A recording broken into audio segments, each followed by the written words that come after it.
Bagong bukas na expressway, tututukan ng PEA Tollway lalo na ngayong panahon ng Kwaresma habang pinapatupad ang direktiba ni Pangulong Ferdinand Marcos Jr. na libreng toll sa Cavitex. Si Alyssa Insigne para sa 13 sa tanghali live.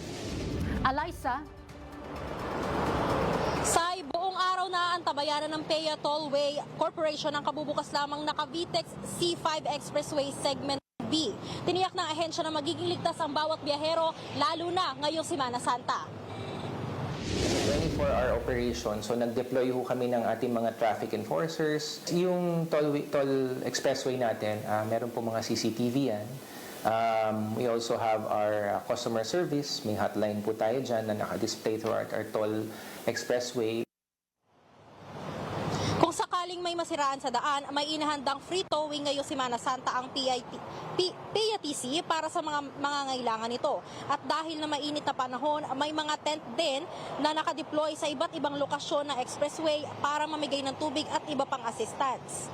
Samantala, alinsunod sa direktiba ni Pangulong Marcos Jr., libre ng 1 buwan ng toll fee ng Cavitex.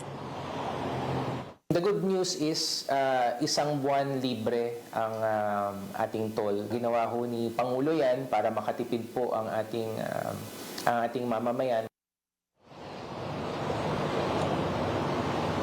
Dagdag pa ng PEA Tollway Corporation, kahit na 1 buwan lang ang itinalagang panahon na libre ang toll fee, hindi nila ito basta-basta aalisin kung ng direktiba ng Department of Transportation. Nakadepende pa rin kasi ang DOTR sa sitwasyon ng sigalot sa Middle East. Kung magtatagal pa ito, posible na ma-extend pa ang libreng toll fee.